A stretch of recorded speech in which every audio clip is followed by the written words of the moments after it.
Hi there, Oli Anderson here. You're listening to Creative Status. This is a podcast about growing more real, i.e.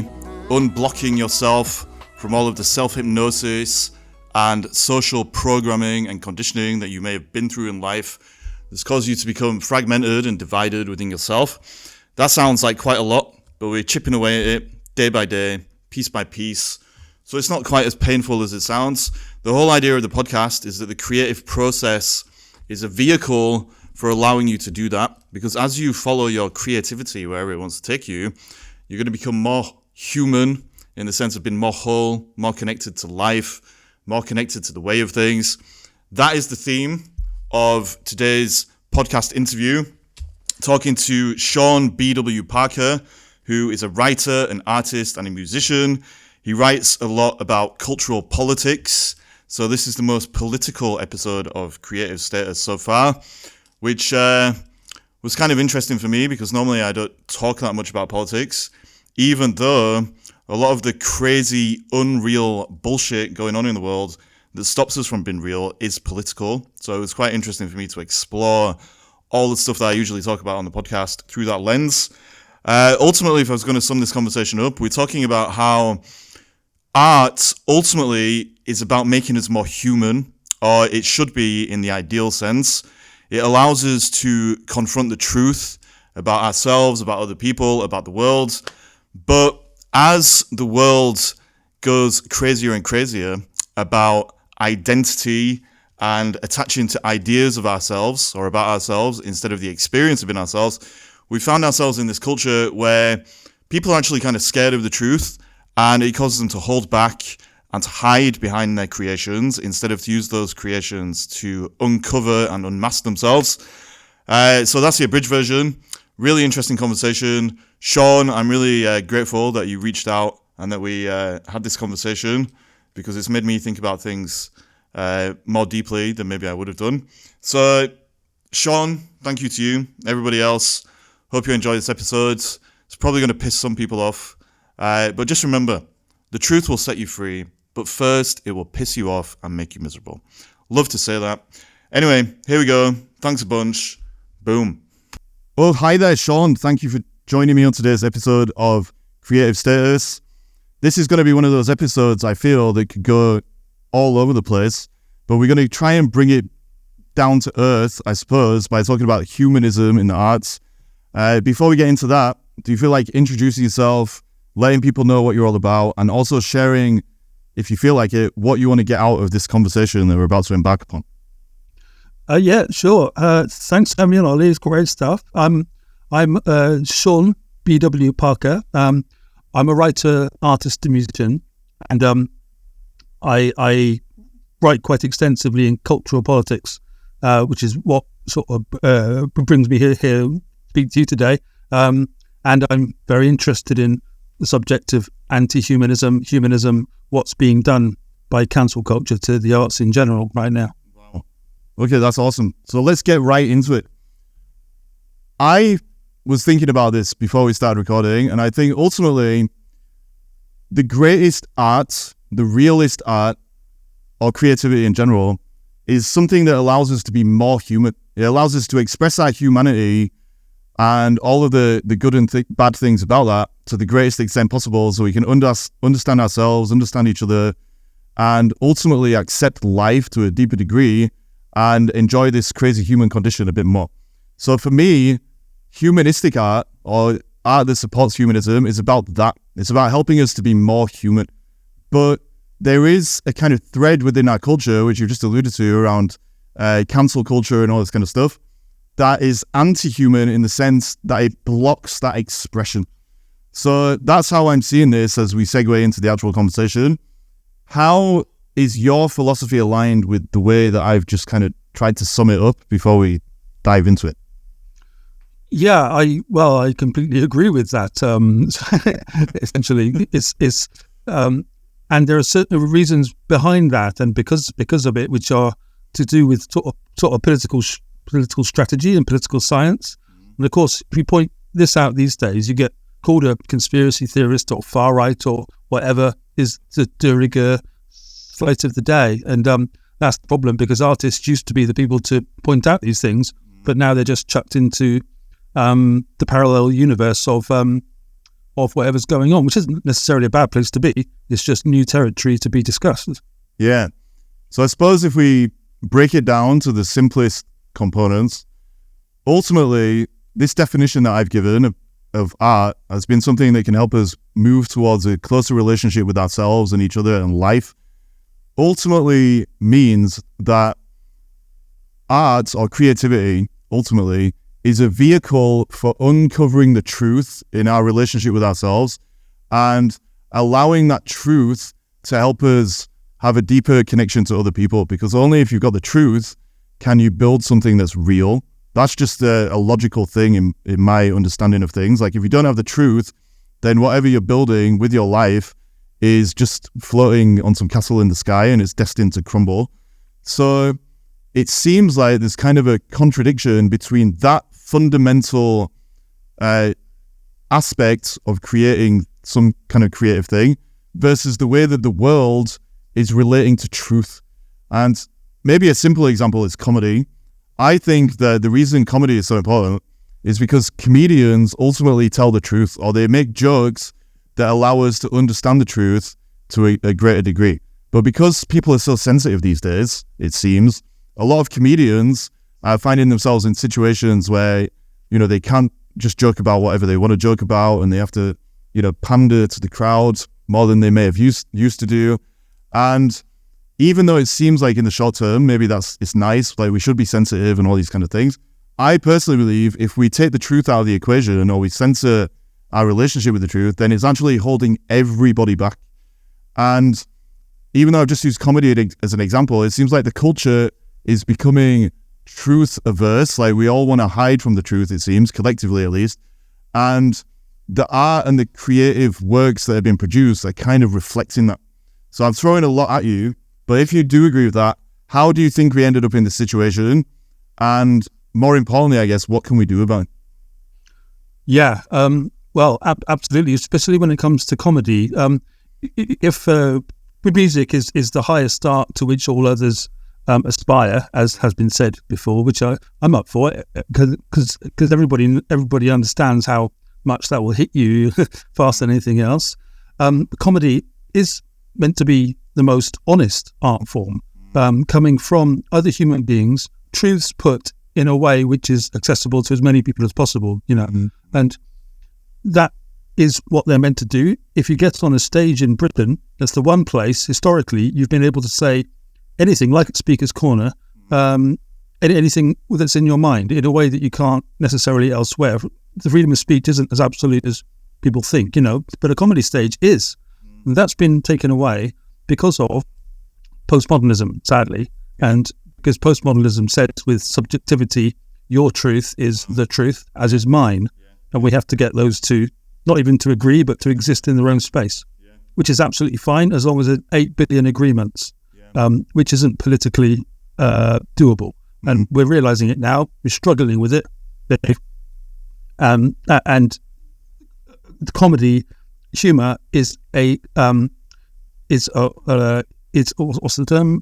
Is an injury of the left. Unfortunately, I don't want to put it to left right too much, but it tends to be on the left. People say that humor is like a defense against the truth or something. That if you laugh at something, it's because you're hiding something, which is massively offensive. Really, I'm not taking offense, but you know what I mean. It's offensive to the nature of humor itself, and possibly being English, because we cover everything with humor in order to get by. And that's just been tossed out with everything else, isn't it?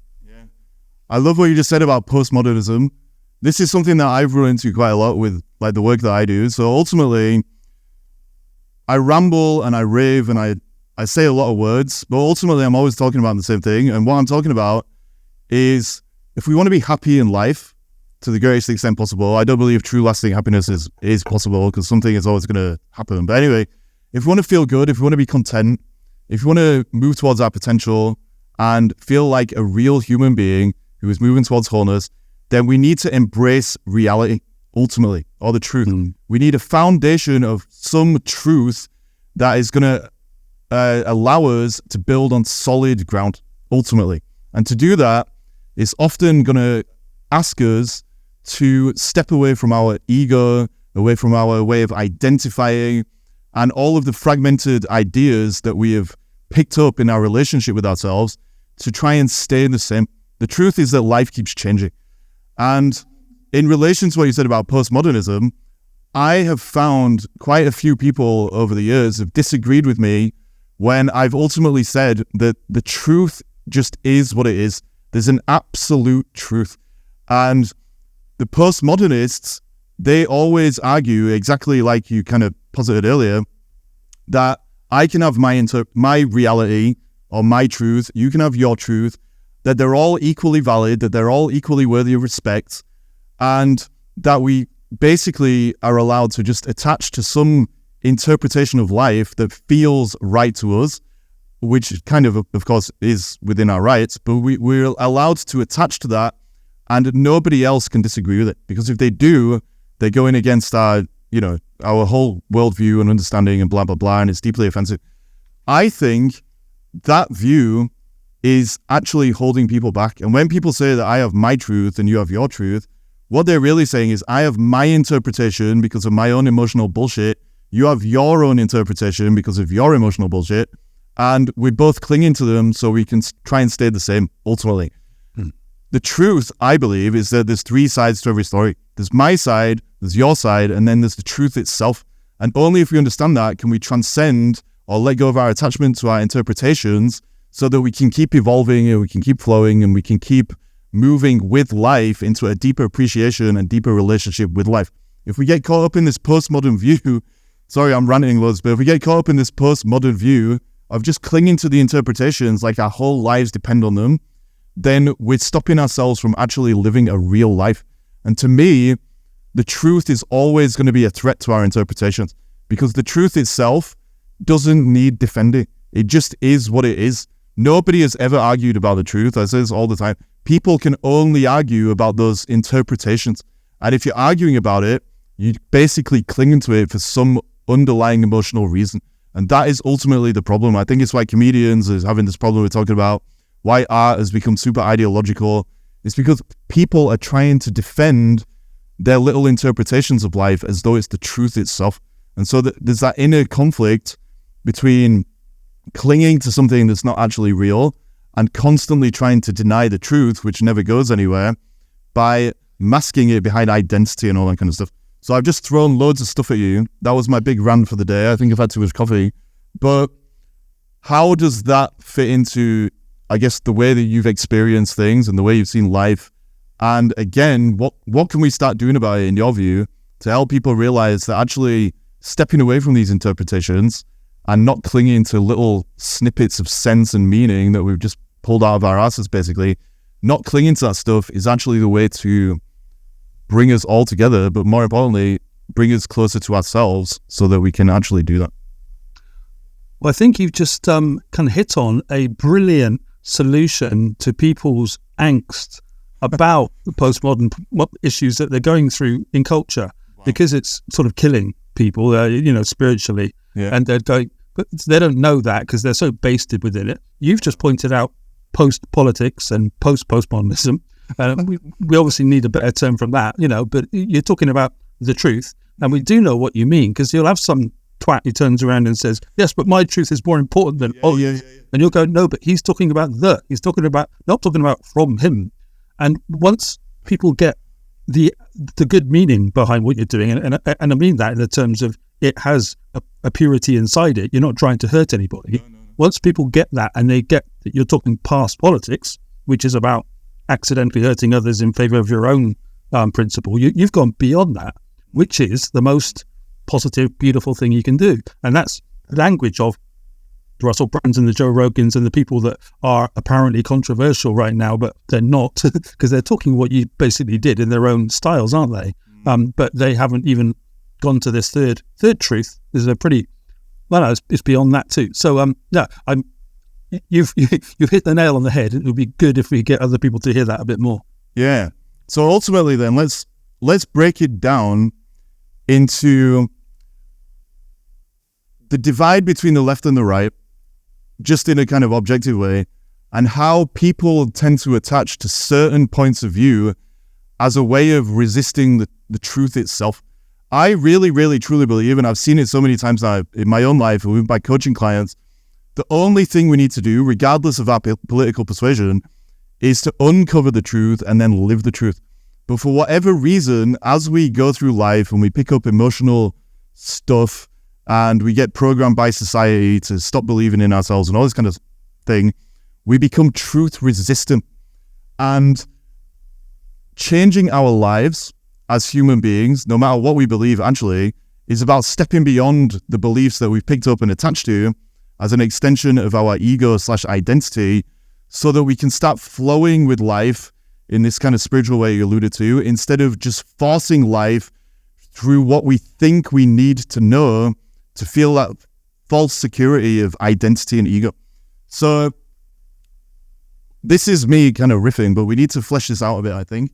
When I look at the left-right divide, the left and the right are both attached to different interpretations of the truth, but they're coming into the same truth from a different attachment, if that makes sense. So what I mean is, in general, the human experience, I think, when we're talking about moving towards the truth, is about transcending an unhealthy relationship with our biological wiring, so nature basically, and with our social programming, so nurture.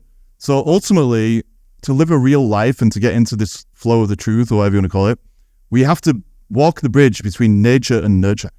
In general, when it comes to left versus right, it seems to me the people on the left are super, super attached to the nurture idea. They believe that if you can just create the right ideological system, then you can basically shape human beings into being literally anything. A magical unicorn, I don't know, what, a fairy, literally anything, because ideologically they believe, or conceptually, that the nurture, which is always a conceptual thing, not an experiential thing, is always the truth. I personally think that's bullshit. I think no concept is fully real, and the more attached you become to concepts, the worse your life is going to be. But that's how the left seems to me.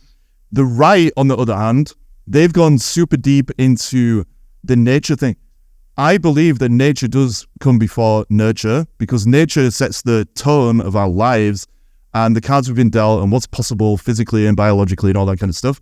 But at the same time, we can transcend an unhealthy relationship with our obsolete biological wiring. We don't have to be purely driven by instinct and natural impulses and all that kind of stuff, because we can use our ability to think and use concepts to refine our relationship with that, and to make sure that we're not just living in the short term, but we're living in the long term, which means we're growing towards wholeness and truth and all that kind of stuff. And so for me, like, if I look at the political pantomime that is unfolding in the world, you get people that are attached to one or the other in a very extreme case, as is now unfolding in the culture as a whole. What I think we need to do is to see that both of those have value, but only if you're using them in a real way. And a real way for me means that you're taking the information from either nature or nurture to move towards a deeper relationship to truth, the absolute truth that I'm talking about, which is really just the experience of flowing with life, realizing that we can't control everything, navigating uncertainty and chaos, so that we can find that stronger foundation by letting all of our bullshit ideas fall by the wayside. So again, I'm ranting at you. Sorry, it seems like I'm just ranting my way through all this podcast. But what do you think about that? Like, is that true? And if so, how do we learn from it? Because I really think, I'm not a centrist, but I think left is bullshit, right is bullshit, and we need something more real. And that involves facing ourselves and becoming very aware of this natural creative flow that is in all of us towards the truth. Yeah, well, I think you're sort of talking towards what everybody is looking for, and it's not a rant at all. It's a very good explanation about what people actually want without probably being able to verbalize it. It's post left right. If we go to like 150 years ago, 200 with Marx on the left, for example, just for easy examples for people, not to dissect too much, and Nietzsche on the right, Friedrich Nietzsche, the individual with Nietzsche versus the society of Marx, and these two opposing things, industrial revolution and commercial revolution and tech revolution, for good reason, to get the rights of people up to where they have been. And with the Marxist thing, that has been a success in militaries. And the point is that's done in the sense that loads of people are out of poverty, not everybody, but loads. And it's not a thing you can drive forever. So they decided to spanner it all into identity to try to give that the same currency as economy. And it doesn't. It's just very, very dangerous. It's not. People didn't expect it to be as dangerous as it has been, but it's turned out to be very harmful in the way that you would see as the psychology of the impact that has on people when they put in their ex-bio, I'm a trans lesbian of colour from Mozambique and I went through child slavery. So is that how you want me to treat you? Or shall I treat you as the much more complex human being that you actually are? Yeah. And so what you're doing is trying to go to this universal truth that I think that will be very controversial to the militants out there. But it's not controversial to me because I'm a humanist in the pure term, and you're absolutely right. A cow isn't going to understand your version of universal truth, but a person speaking Chinese is. I think I really do genuinely think. Yeah. I don't know what Mr. Chomsky, Noam Chomsky, who's also a Marxist, would think about that with his theory of universal grammar, but I think he might be inclined to somewhat agree with you. Yeah. So how do we start to move in this direction? Because I really think now that what we're now talking about is just true. Like I work in my coaching practice to help people basically come around to this way of thinking. And as soon as they do, they've got this more solid foundation that I keep referring to, and they can get better results in relation to whatever path they put themselves on in terms of a vision for their life and all that kind of thing. But in order to transcend that left-right dichotomy that is unreal, we need to reconfigure quite a lot of things in relation to the way we relate to ourselves. And again, you can bring it back to the standard way that the left and the right tend to think. So in general, I think those on the left, when they're getting super extreme about it and being militant, they basically think that the government or society at large, some external body, is responsible for their happiness. On the other side, the people on the right, they kind of take on board an extreme responsibility in many cases. They're super independent, they're outside the system, they're responsible for their happiness. That is very true. Like ultimately, we can't be happy without taking responsibility for our lives. But in both cases, I think it can become too extreme. And so if you're really far on the left and you think that everybody else is to blame for your problems, you've basically got a personality disorder, I think, because you're just projecting everything outside and you don't have any internal locus of control where you're guiding your life in alignment with your values and your intentions. The other side of the coin, though, is if you go too far into taking responsibility for your life, then you become a control freak, and you're not disordered necessarily, but you've become neurotic. You think you can control everything. So the extreme consequence of both of these views is that you're detached from reality. And there's a middle ground which leads to the truth, I have found, and it's where you need both. And so the way that I often describe this is you have to sacrifice yourself to create yourself. And so all that means, or a more simple way of saying it maybe, you've got to make your values valuable to others.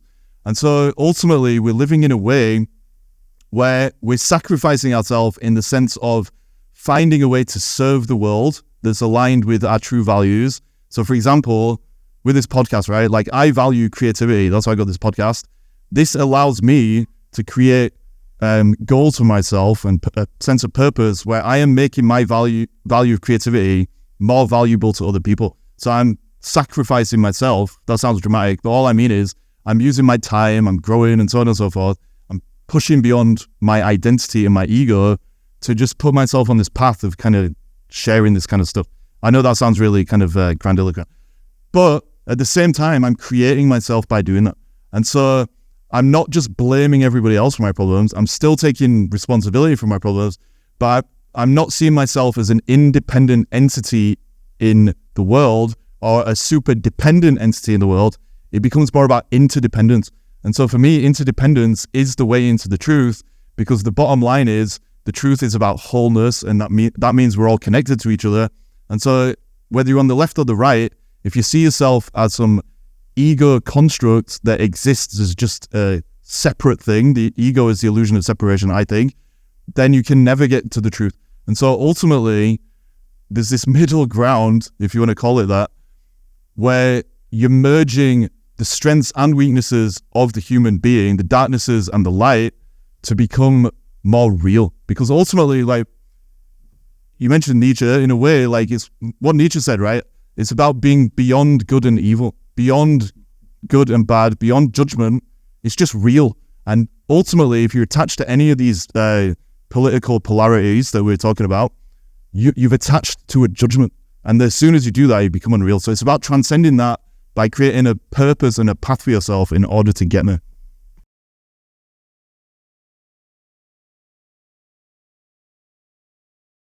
Yeah.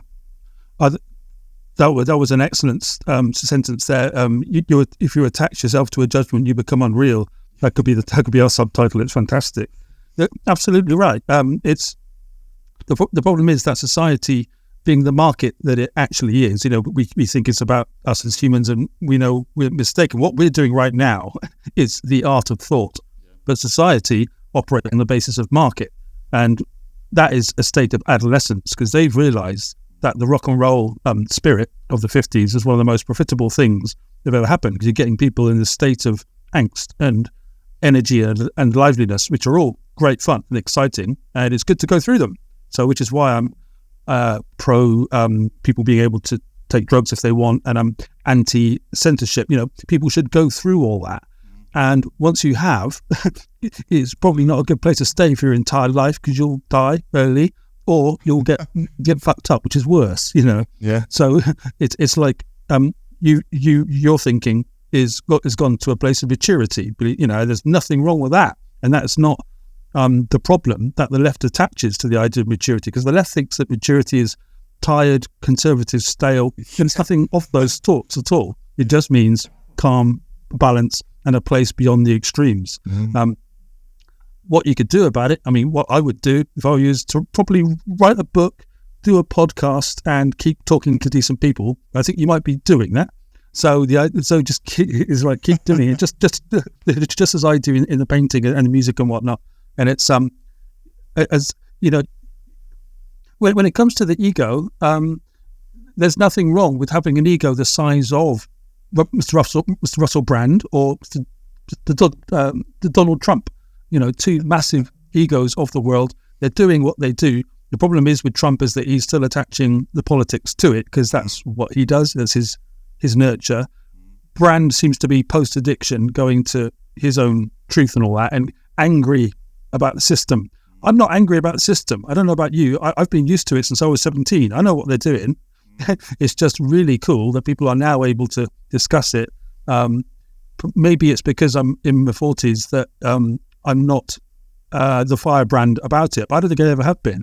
I'm aware of hypocrisy. I know what they do. It's just trying to help other people understand that art at its truest form, and people's love, if you want, like the conversation we're speaking now is the love of thought and truth. There's very little irony in what we're doing here, because that's what happens when you talk about reality. And people have a deep thirst for that. That's the popularity of Mr. Lex Friedman, for example, and Steven Pinker.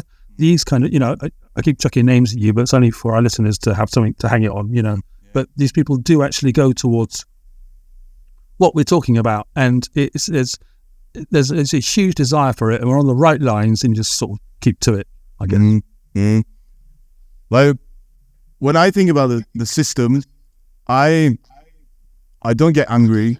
Like, I agree with what you said. I think the system is just other people. And I know there's an element where, with a kind of hierarchy that the system's built around, there are going to be people at the top, and then people become more corrupt at the top because there's nepotism and all that kind of stuff. But in general, society is just other people. And you can't be angry at this huge vortex we've created of our own unconscious volition. I think all you can do is just see that, like with our individual lives, the situation that we find ourselves in often is just, more often than not, is just a consequence of all the choices we've made previously. And so the system that we have now is ultimately just a consequence of all the choices that we have made collectively throughout human history. And I don't get angry about that because I think it gives us power. I don't think we need to go out there and like start burning down the Houses of Parliament or have a massive revolution or anything like that. We just need to look at ourselves and to ask ourselves where we've been real and where we're not. And what I found is, even though I think the world is kind of fucked up and like the system is broken in many ways and needs repairing, we can still have a good life by being real in the way that I'm talking about, which just means uncovering the truth and then living the truth. And paradoxically, maybe the more of us that do that individually in our own lives, the more leverage we have over the system collectively, if that makes sense. Because ultimately, when we figure out this stuff on I'm making it too complicated. If you look at the world, it is the Gandhi thing, right? Like, become the change you want to see in the world, blah, blah, blah. Most people, when you say, right, what do we need to change about the world? They're going to start talking about other people. They'll say, right, well, Donald Trump needs to not be president again, and they need to sort this out, and they need to sort that out, and I'm sick of all the leftists, I'm sick of all the people on the right, blah, blah, blah, blah, blah. No one ever says, well, actually, I need to take a deep breath, I need to chill the fuck out, and I need to, like, stop attaching to my views that I think are the truth and to just let go and see what I can learn. I need to shift from a position of certainty to one of uncertainty. Like, that is true wisdom, right? All I know is that I know nothing. And if I can align myself with that, then probably I'm going to learn something that is going to make me happier. And then if we go through this process individually, then the world has to become more real. And so I'm making it complicated, but my view is, if we work on this stuff in our own lives, walking that middle ground, transcending good and bad and judgments and the unreality that comes with it, that is our contribution to making the system better in the long term. And, you know, obviously, if the system gets really bad, like really, really bad, like where we've got like a tyrant or something like that, or, you know, like a fascist regime or whatever that's just making us all live in fear, then maybe there's a breaking point where we need to resort to violence. But ultimately, it's not that bad yet, and I don't think it will be. And I think as long as people wake up from this slumber of just been so attached to their opinions and just thinking that the bullshit they believe is the truth and wanting everyone else to believe the same bullshit, then the world can change, and it'll probably change quicker than people think. But maybe that's naive, I don't know. But I think that's the most logical thing to focus on, because that's the only thing we have control over, our relationship with ourselves. Well, absolutely. I can remember at the end of the last sort of century when I was at university and everyone's talking about this new strange thing called the interweb, and like what's going to happen is going to be the information century and China is going to rule the world. And well, okay, that information century it is. And here we are in the middle of it, discovering the new currency and warfare of info, which is what's going on X and everything else. Yeah. It's better than bloodshed. I'm going to say that. I'm going to say that quite proudly. I prefer to be doing this and having the angst that we're having than being in Gaza, for example, right now, you know. But I was just watching the COVID inquiry on YouTube earlier on with Boris Johnson trying to apologise for 2 years ago without telling the truth. And I had this chat in mind, and it's like part of me is going, the poor guy, because he's just a right-brain poet, just like floundering in a political position there in Boris, you know. But everyone's going, you bad person, you took us into that place. And, you know, the country did all, whatever was responsible. Your listeners are going to decide for themselves about COVID. I'm not going to say anything, you know. It's like everybody's got their ideas about the origins, but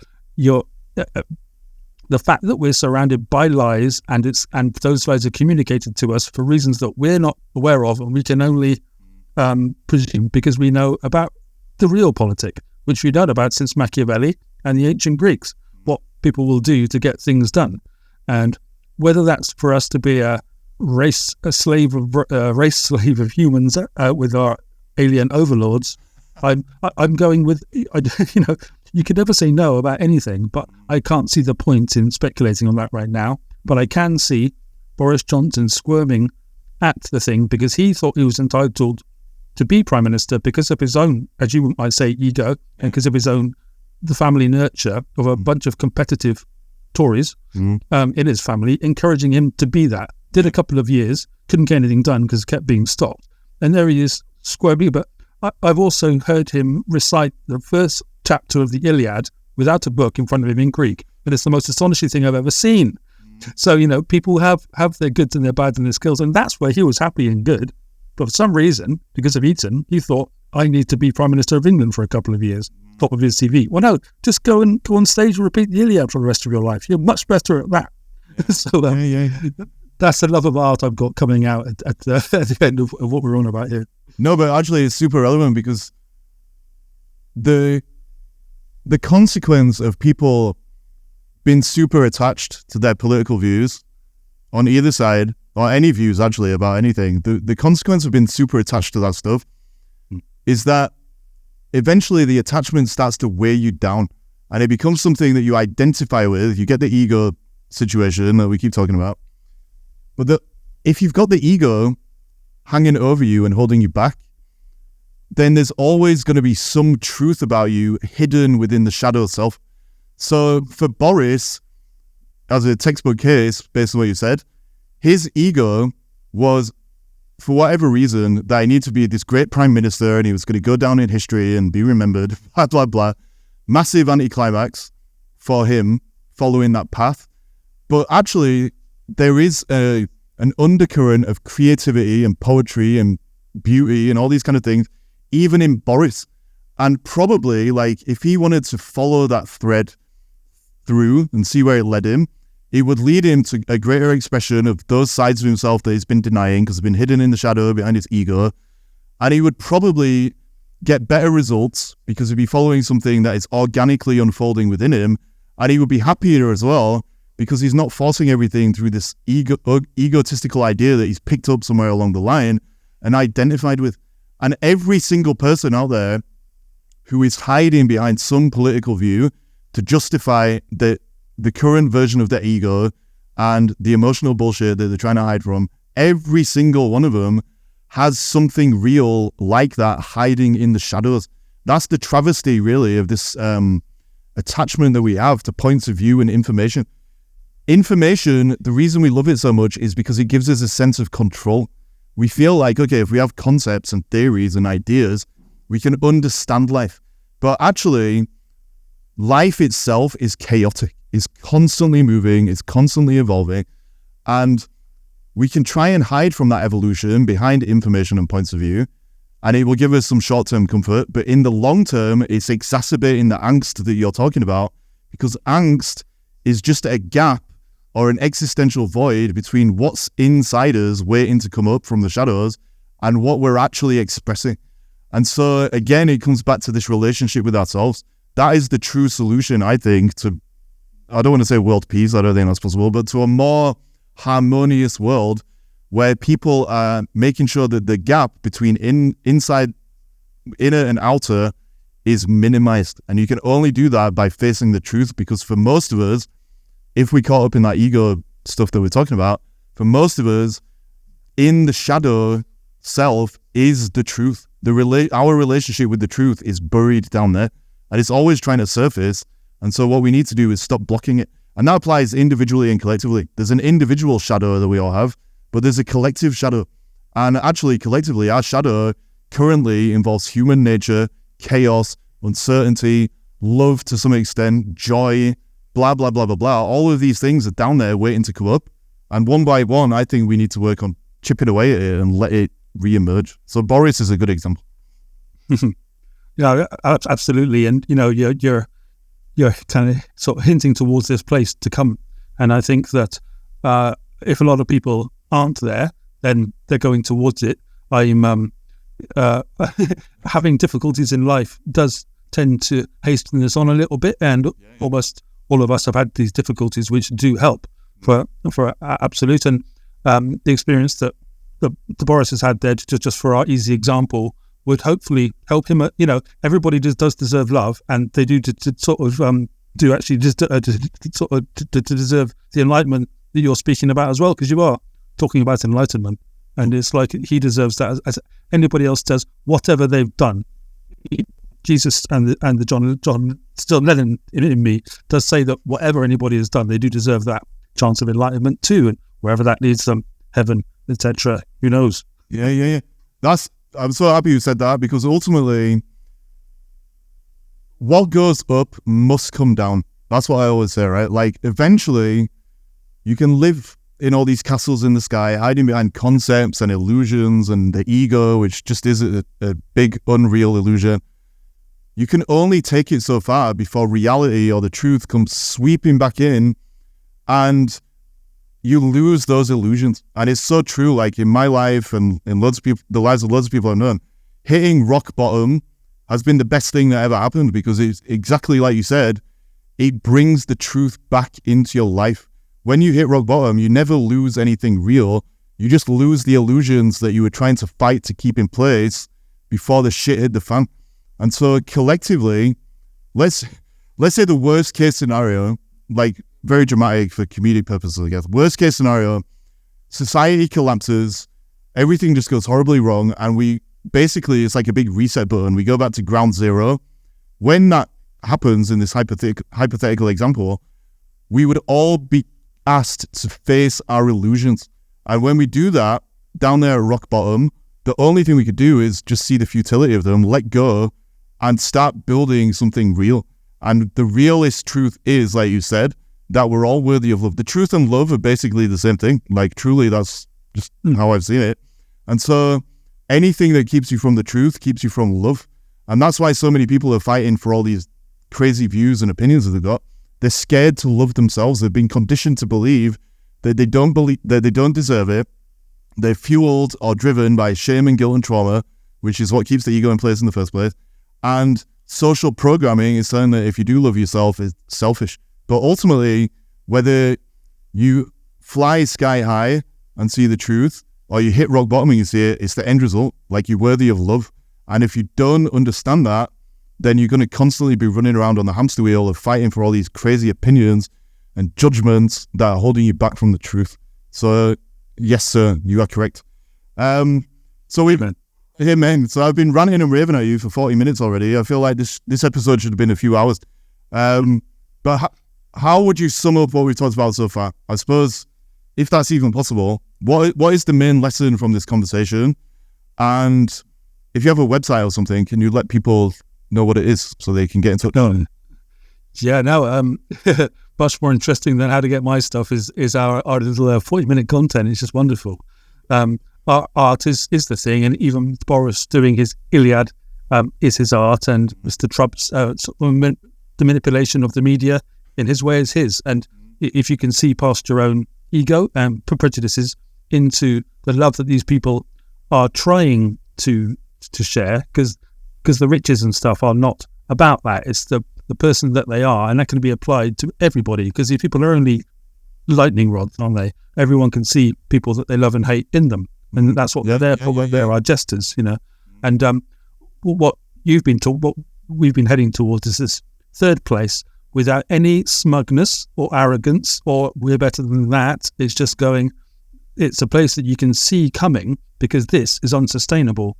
And we're only living at 75% at best, aren't we? Yeah. And we can be up to 95. I'm never going to say 100 because I'm not an absolutist, but we can be definitely to 95 British. Of our capabilities, at least this century. Let's see what happens, because there is always, I've been through terrible shit, and I'm sure that you have too, and our listeners. So it's like that is in the pocket, and there's always things to do. And as long as you keep your head on, and great stuff can come out of the most difficult of circumstances, for sure. Wow. So have you got a website or anything that people... Oh, yes, lovely. If people would like to hit the Google and search Sean B.W. Parker, Sean B.W. Parker, and get my books there on Amazon. Got the 9 books up there of cultural theory and stuff like we're talking to. And if they're into the musical bent, then go to Spotify and do the same thing. They can get one of my 6 or so albums. And if they're into news, they can come to X, Twitter. And it's all under Sean B.W. Parker. I've got the same name everywhere. Right. Well, I'll share some of the links in the show notes. And a shout out to your music. I was watching it on YouTube. It was awesome. Like it was like a shoegazy kind of thing or something like that. But it was, I was super into that. So Sean, thank you so much. This has been a good one. I appreciate your time. And stay real out there, sir. Thank you. You too, Oli. Brilliant stuff.